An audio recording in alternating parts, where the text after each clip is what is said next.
Welcome to Season 11, Episode 9 of the Ubuntu podcast. It's Tuesday the 1st of May, and we're going to discuss what's been happening in the news and in the community.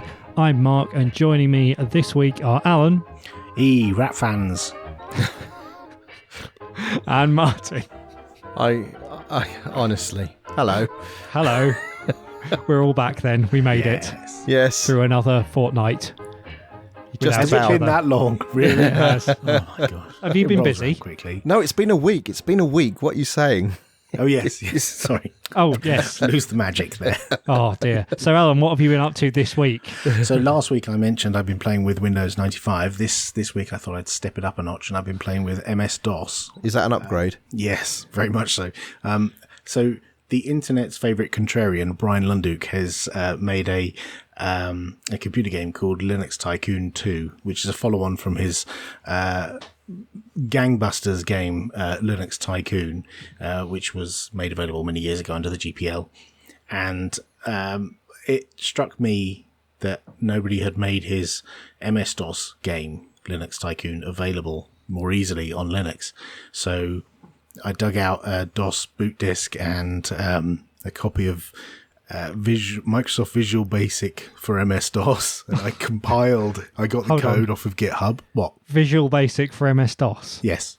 Wow. It's the original Visual Basic. Yeah, the OG, the OG VB. So I downloaded the source from GitHub, put it on a floppy disk, and put it on a drive, and booted MS-DOS, opened up Visual Basic, and compiled it. I compiled a standalone executable, and then I wrapped it up with DOSBox and put it inside a snap and put it in the Snap Store, because why not? Aren't snaps amazing? Yes, they are. Bringing old esoteric software that nobody wanted to your desktop in 2018. Wrapped inside operating systems from the past. Yes, totally. With automatic updates. Just out of interest, what version of MS-DOS are you using on your computer? So on this particular computer, I'm cheating a little bit. I'm not using a VM or anything, so I'm not cheating that badly. But I've actually formatted a USB stick.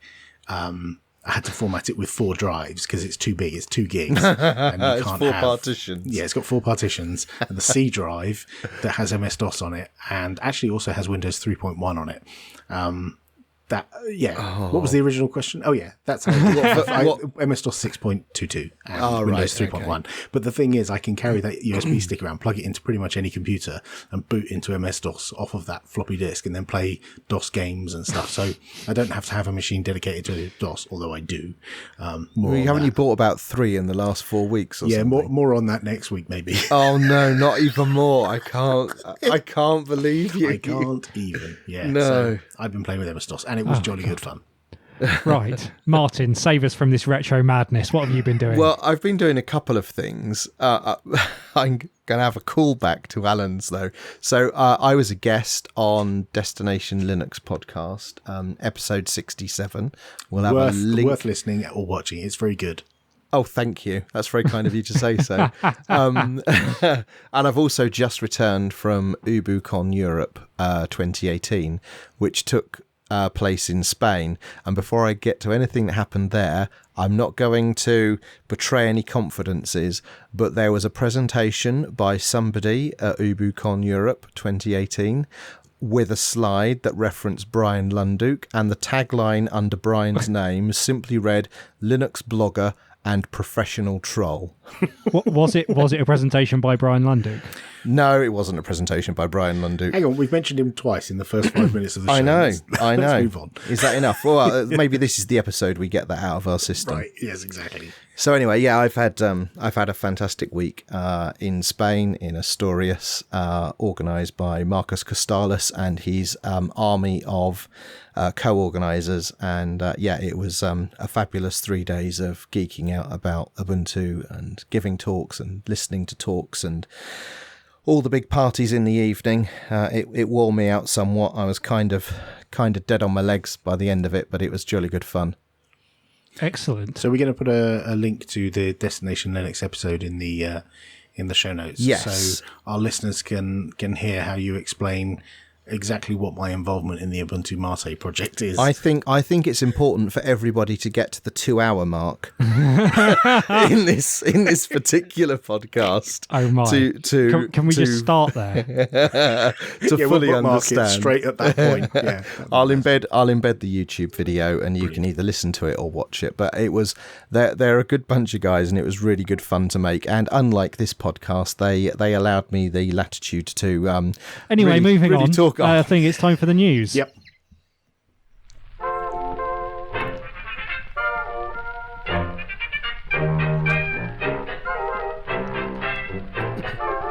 And now I think it's time for some of those lovely news stories. Alan, what news story have you found for us this week? So, you know these little boxes that you get that play computer games that are retro things. They've got a bit of a resurgence at the moment. Nintendo have had a couple the SNES Mini that I got for Christmas. The Mini that NES kind and of the Mini thing. SNES, those kind of things. Yeah. Well, there's a new one that's been rumoured, and there was a launch that was going to happen, and then it didn't, and now it looks like it's on. The Atari Box launch date has been announced. It's going to go on Indiegogo as a crowdfunder, and it launches at the end of May. So this is a box that sits underneath your TV, plugs into the telly, and you play games on it. The initial price will be $199. Wow. With no controller. What's the point of that? Well, I think probably you can bring your own controller, because they've got all kinds of buzzwords in their pitch, including dual band Wi-Fi, Bluetooth 5, USB 3, 4K, and HDR. So I assume one of those is a port I could plug a controller into, or a radio system that I could pair a controller that I already have. Is it an original 15-pin DIN port? I think you'll find 9-pin DIN is a D. Sorry, not DIN. Would be original. So they've got two controllers that you can get. One is what they call classic, and it looks very much like your Is that a joystick with one button? Yes, the red button in the corner. Yeah, but it looks like a more modern take on that. Like it's got a USB plug. Yes, and it's kind of like lit up, and it doesn't look like it was thrown together in 5 minutes. It looks, I mean, all I've seen is renders. I haven't actually seen the device, and I think some of them may be photos, but most of them look like renders. And they've also got a modern controller. They call it modern. It looks like the Nintendo Classic controller that you get for the Wii and the Wii U. Yeah. So what era of Atari machine is this a implementation of? Well, this is a tricky thing, because they talk about it having lots and lots of games, and they talk about it having quite decent specs, you know, all this stuff like dual band Wi-Fi and, you know, a decent Bluetooth, USB 3. Why would you need USB 3 if all the thing was going to do was Atari 2600 games, right? Well, more importantly, why do you need 4K and HDR for Yar's Revenge, which I see as one of the titles in this? So take your eyes out with those pixels. It's likely this thing will do more than just Atari console. So chances are it's probably going to do multiple systems, not just the Do you think it's likely it might also have the Atari Jaguar embedded in it somewhere? Could be. There's not been an awful lot of detail released about what this thing is going to do, and some people are speculating that it's the technology that could be inside it could be something like the NES and the SNES, which, as I understand it, those are both exactly the same hardware inside those two devices. It could be something like an ARM CPU that boots up, and you know, run like the mini like Atari emulator kind of thing. C64. Yeah, it could run emulators, or the other thing it could do is it could be a hardware system, an FPGA, which you flash with updates over the wire, which would be a good reason why it has Wi-Fi. So I will be fascinated to see what this thing is when it's actually released, and I hope it's more than I'm imagining, because some of the titles that are listed here are Asteroid, Centipede, Breakout, Missile Command, Gravatar, and Yar's Revenge, and they want $199 for this without a controller, and for about $50 you could build an equivalent system with a Raspberry Pi that can play all of those just fine. I had to ring but I could just use a Raspberry Pi for that bell. But I could. But yeah, because that's what everyone always says about all of these machines every single time they're announced, right? They're playing off the Atari name. I don't think there's any person who ever worked at Atari who's ever touched this box or has been involved in any of the development of this thing. They might pull someone out of the graveyard who like used to work on Atari many years ago, and Steve Jobs, use his name, much like the Sinclair ZX Vega had Clive Sinclair and Sinclair Research on their on their payroll as a director, for a bit of credibility. But I don't know. It feels like this is a very pretty, well-marketed device, but in actual fact, it is just a box with a bunch of emulators in it. Oh, well, let's hope Yeah. that they stretch beyond just the 2600 then to exploit that hardware. And one final thing, it doesn't deliver till next year. Oh, well, that's disappointing. Hang on, they're going to launch it at the end of May this year. Yeah. But And it's not going to be out it's until... It's a crowdfunder. Obviously, they need to gather your money so they can go and buy a load of Bitcoin miners and then mine and then eventually deliver your thing. No, I'm being rude, but it's a bit daft because they've had all these renders and pictures going for a long time. I think it's a well-marketed machine, but whether it'll amount to anything, who knows? I think someone's going to steal their lunch money between now and next year. Yeah, but who has the Atari name? That prestige. It doesn't matter so long as it looks the same and it does the same stuff and it comes out in the next 9 months. They'll beat them to it. We'll see. Yeah, we'll see what happens. Right, my story's next, and it's that Rise of the Tomb Raider has been released for Linux. Oh. So this is the sequel to the Tomb Raider reboot, which I think we've spoken about on the show before, probably when I was playing it. This was originally released in 2015-16 for consoles and Windows, and it's another port by Feral. Not long after they released their new game mode app for Linux. Oh, we mentioned that a couple of weeks ago, I think. Yes. Is game mode a feature of this game? No. I imagine it supports it. Triggers it to do its thing, but it's not. I don't think it's built into the game. I think you have to install it separately. And it's not packaged for Ubuntu, which is a bit of a pain considering that the officially supported distro is Ubuntu 17.10 for Rise of the Tomb Raider. I thought that was interesting considering that the sort of the current LTS as it was released was 1604. It doesn't officially support 1604, although I can tell you it runs on 1604. But I think one of the big reasons for that is it's using Vulkan for the graphics, which is the first game I've played where that's been the only option. I've had a few other games where it's been OpenGL or Vulkan. So is this one of these things when you launch the game, you get a few radio buttons of what engine you want to use when it launches, or is it only Vulkan? It's only Vulkan. Huh. Which is like F1 2017 that I bought some months ago. That was also a Vulkan-only title on Linux. Yeah, so that means that you need up-to-date graphics drivers for whichever graphics card you're using. And which ones are supported? Like, is Vulkan supported on my forgive me, on my stupid ThinkPad that's got Intel only? Is Vulkan supported on that, or does it need something like NVIDIA or graphics? I think up-to-date Mesa drivers will support it on fairly recent Intel cards and AMD cards. At like 3 frames a second or something. Yeah. I mean, it depends on exactly how old it is. But I had to install the latest NVIDIA driver for my NVIDIA card, which I got a couple of years ago. Well, Mark, we're discussing Alan's hardware, so it's either going to be a crusty Intel IGP from about 10 years ago or an SIS integrated chipset from 1998. NeoMagic, actually. Oh, I'm sorry. That's the high end of embedded graphics. Yes, but there have been some issues reported. There was quite a lot of crashing for NVIDIA users. Oh. In fact, I've experienced this myself quite a lot. Like about once an hour or 2 hours, it would just freeze up and crash. And is the game save, or does it save? It's auto save, but you sort of go back to the last checkpoint, although you've got all your stuff still. It's quite good at that. It's just kind of annoying considering that this is a sort of a AAA game.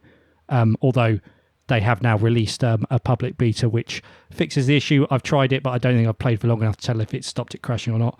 Altogether, though, really good game. Really enjoying it. I'm pleased to hear it because I won whatever the earlier Tomb Raider game is for Linux. Tomb Raider, okay. I wasn't sure if it had some, snappy name. Clever name. So I won that one and I bought this one and I fully plan to actually play through both. Yeah. Now that I've got some time on my hands after 1804 being out the door. Oh, I've just noticed actually that this. You said this is released in 2015-16, so this isn't actually a new game. It's just No, new this to is Linux. no. This is just new to Linux. Yeah. Gotcha. Yes. And how much was it? I got it on sale for something like £15 with all of the expansions. Oh, that sounds all right. Because I mean, I think the full price is like £40, but there seems to be quite a lot of sales going on at the moment because the next game is about to come out for Windows. So I think they're doing quite a lot of promos if you watch out for them. Groovy. I'll keep an eye out for that. Yeah, I think I'm enjoying it more than I enjoyed the previous game, so it's definitely worth getting. Awesome. Right, Martin, what's your story this week? Well, we've got a follow-up on something we discussed a couple of weeks ago, and the Iranian law enforcement authorities have followed through on their announcement that they were going to block Telegram. So that's actually happened now. Telegram had their telecommunications infrastructure license rescinded. The Tehran's chief prosecutor has claimed that the service was shut down because it was allegedly used by pornographers and terrorists. So Telegram is no more in Iran. It joins another couple of countries, and I didn't realise that elsewhere it had been blocked. Other than Russia, of course, Russia have also now blocked Telegram. Telegram in air quotes. So the Russian government have been requesting that Telegram hand over encryption keys in order that they can access users' messages. Because of it's not a decentralized, Telegram is not a decentralized system, but it is something where the infrastructure is scattered around, different cloud providers around the world.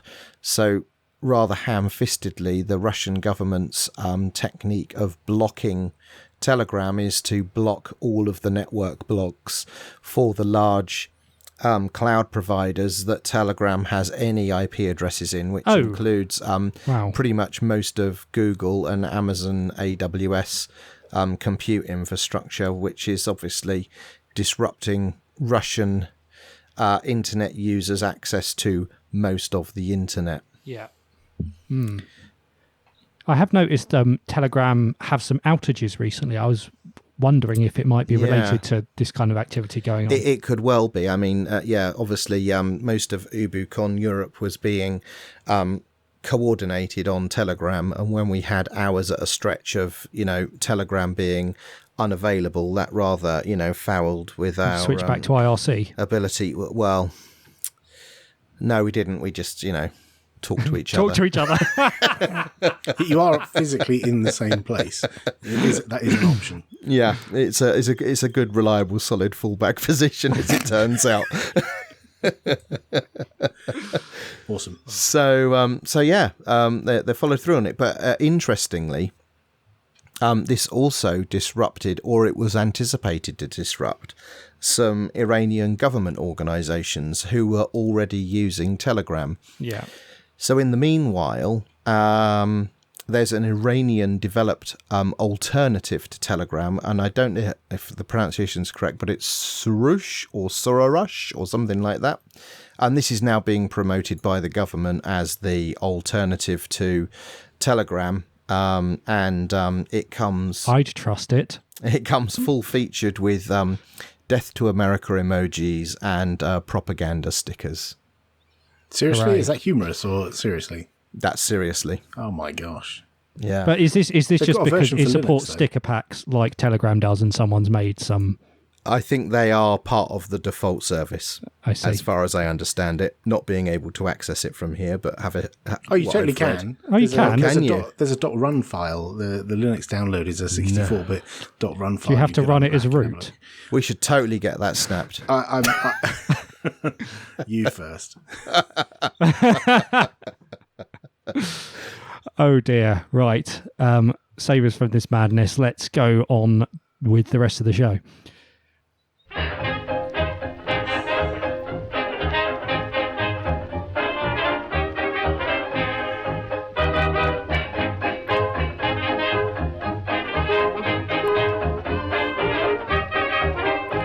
And now we've got a roundup of community news and events. And first up this week, a user, Draco Frost, posted on the Ubuntu subreddit asking why there's no demand for torrents. And they posted a screenshot. They've got all of the flavors of the 1804 desktop ISOs open in transmission, the BitTorrent client.